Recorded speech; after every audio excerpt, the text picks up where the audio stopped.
Welcome to Colorado Today, a weekly public affairs presentation of Intercom Denver Radio, LLC. Here's your host of Colorado Today, Jill West. And my guest now is Lynn Robinson, who's the president and CEO of Easter Seals Colorado. Hi, Lynn. Hi, good morning. Good morning. Thank you so much for stopping by to talk to us on Colorado Today. I know Easter Seals is a member and a longtime supporter of the Colorado Respite Coalition. Can you tell us more about the coalition and how it helps families? Well, sure. I'd first like to tell you just a teeny bit about respite because I think sometimes it's confusing for folks.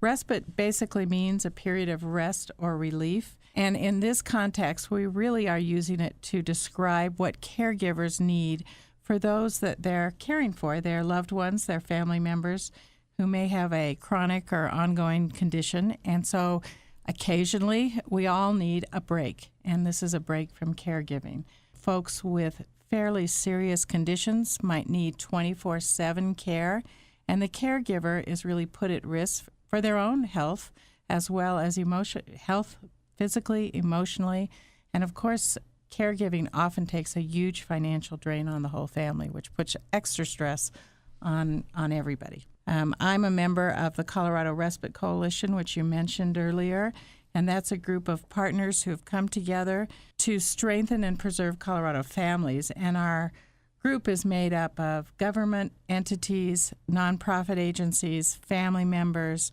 individuals, and for-profits who all have some stake or belief or concern about the amount of respite and how it's provided in the state of Colorado. And how many different organizations do you have involved in the Colorado Respite Care Project? There's over 300 organizations. I should say there's over 300 members. So some of those are organizations, so, as I said, government entities and family members.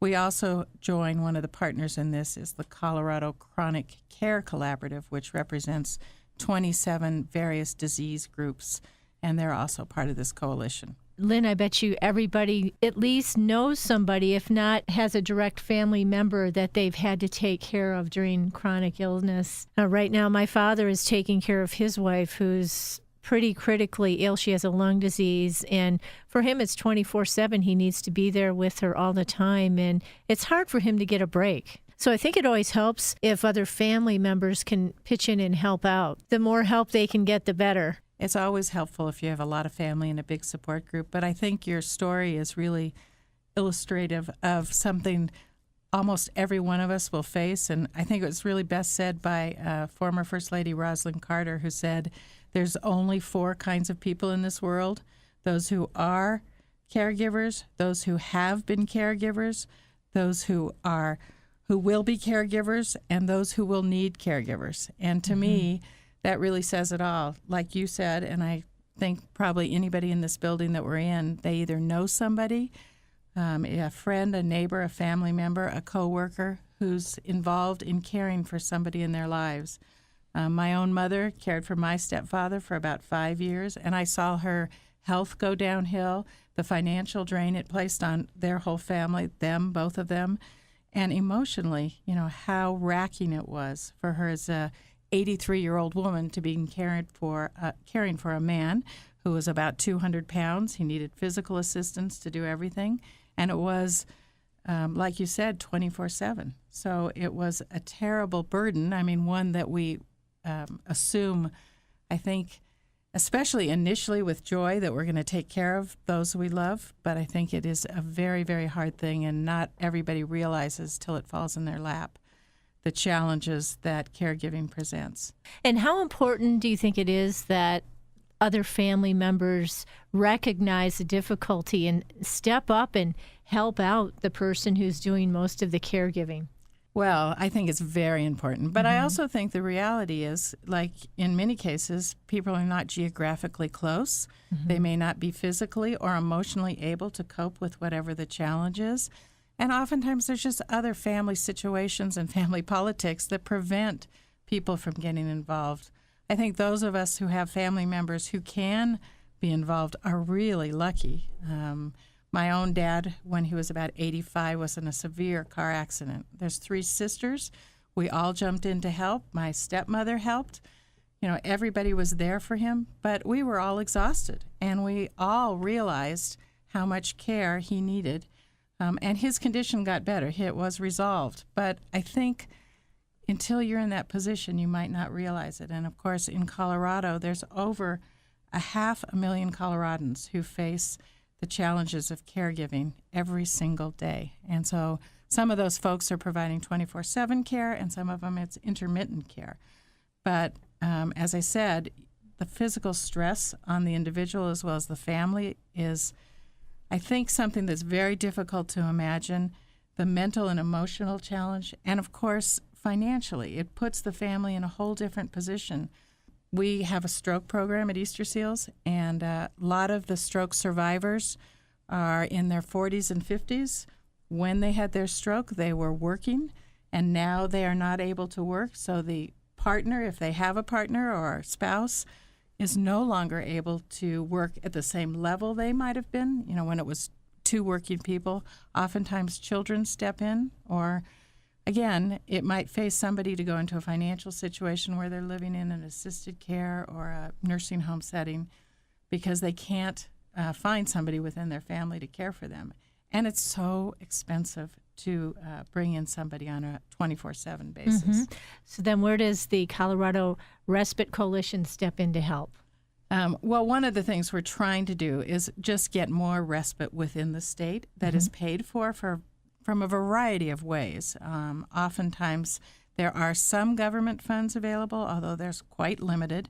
And there are some insurance companies that will pick up some fees, but most often families pay for this individually.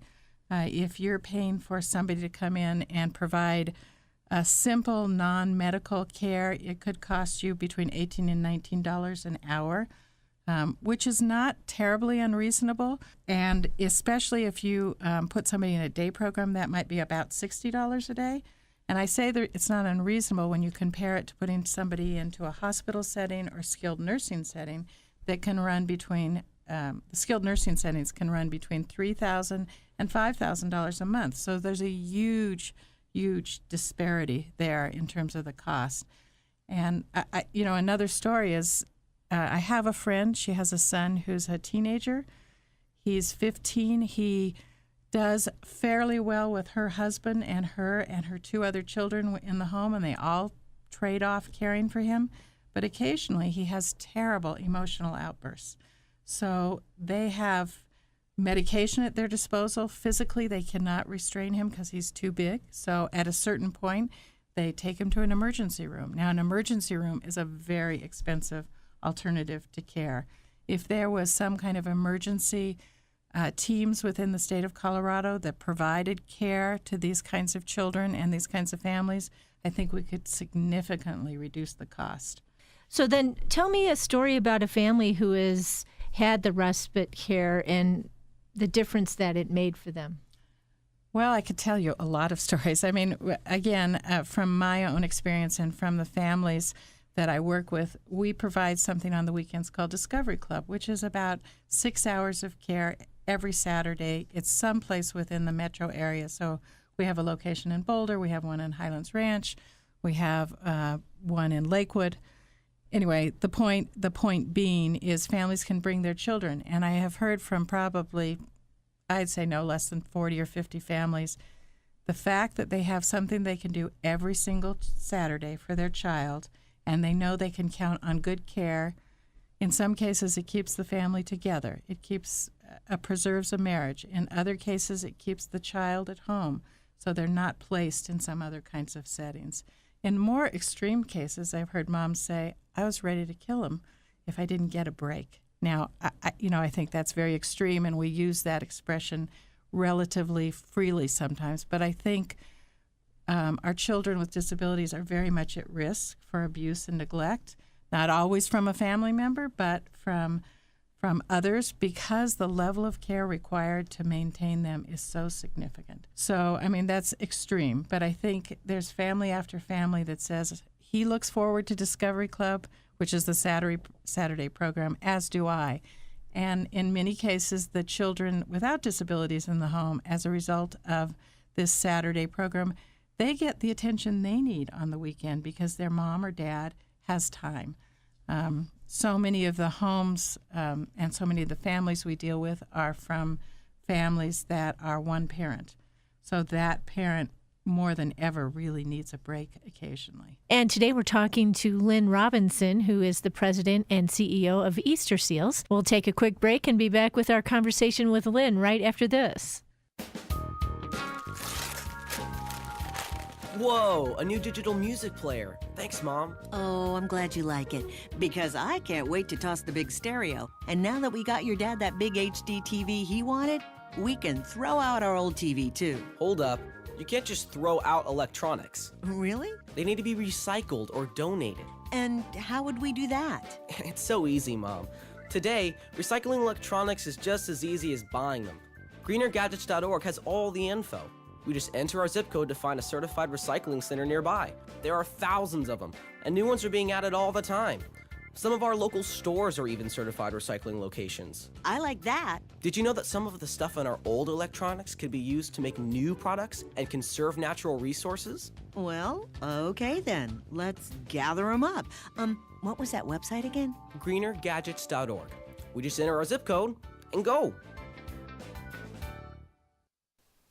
It can begin with an email, a phone call, a flyer in the mail, or perhaps a misleading website. Loan modification scams. They come in all shapes and sizes and under different names. Loan rescue firms, counseling services, mortgage consultants, sometimes posing as a legitimate mortgage company willing to help you modify your loan and get caught up with your payments. But beware, these are highly trained con artists looking to steal your home. They often know who you are, where you live, and because it's public record, know if you are on the brink of foreclosure. You're not alone, however. The National Crime Prevention Council and U.S. Department of Justice have partnered to help homeowners identify and steer clear of these scam artists. McGruff the Crime Dog here. Protect your home and safeguard your finances. It only takes a little time to become informed. Start by finding a free legitimate housing counselor today. Take the first step. Visit www.ncpc.org/mortgage-fraud. That's ncpc.org/mortgage-fraud. This message is from the National Crime Prevention Council and U.S. Department of Justice. You're listening to Colorado Today with Jill West. And we're back with Lynn Robinson, who is the president and CEO of Easter Seals. And Lynn, could you tell us another story about how a family has benefited from this invaluable respite care? I could tell you a story about a dad who is a single parent. He has 2 kids. The daughter, one of the daughters, is physically quite challenged and has no communication skills. He told me one time he goes to every single one of the programs. So that's 5 programs, as I said. One is in Fort Collins, one is in Boulder, one is in Denver. So he's traveling probably up to an hour some weekends just to drop off his daughter at the program. But he said, again, this is my break. This is the only time I get. And I again, can't emphasize enough how impactful the chance to just have 4 or 5 hours for a parent to sit in their car and sleep, which he's told me he's done occasionally, or to go shopping, or to go to a movie, or to take care of his other daughter. So that's maybe a little bit more dramatic, but again, I don't think it's uncommon. And Lynn, tell me all about the passage of that bill, HB 1226, that went through the legislature last year. I know that really helped out your program a lot. Right. We were very excited about this. Senator Irina Aguilar and Representative Baker from Colorado Springs both assisted us as sponsors to help get more respite funds in the state of Colorado. And the bill was structured by providing a surcharge on crimes that were committed against vulnerable populations. So when a crime is committed, the judge would have the discretion to have a surcharge against that individual. So obviously a very impoverished person who committed a crime, and if the judge felt it would not be in their best interest to have an additional fine, he didn't assess it, or he won't assess it, or she won't assess it. But in the cases where that is not an issue, the judge would have the opportunity to assess an additional charge against that individual. The fund would then be used for individuals across the state of Colorado, basically from babies to seniors, and for families to provide some respite. We're excited because this is a sustainable way to create respite. It also does not add another tax or fee or budget line. So our citizens who, like you and me, who I hope will never, ever find ourselves in this position, would not be impacted directly, but it would impact the criminal who commits a crime against a vulnerable person. What types of respite programs are available? There's a range of programs, and probably the one of the issues is where you live. So there might be more programs if you live in Denver than if you live, say, in Steamboat Springs or Durango or Gunnison.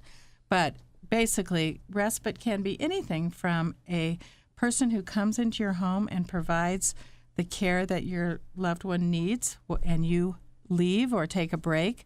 It can be an adult day program. We have Easter Seals has an adult day program for adults with developmental disabilities, as well as stroke survivors, and there's many other types of adult day programs across the state. It also can be the Saturday program where there's 6 hours of care outside the home, or a recreational camp or program like that where kids and adults spend up to a week or 2 weeks away from home and parents really get a break. So if a family is looking for some respite care, if they're looking for a break, they'd like to hire somebody to come to their home and help, what do you look for when you're searching for this type of provider? Well, first of all, if especially somebody you're bringing into your home or even somebody you're using outside your home, I think it always depends on the individual and what his or her needs are. So obviously, if you have somebody that has more medical challenges, you're going to look with somebody with a more medical background or training or experience in that.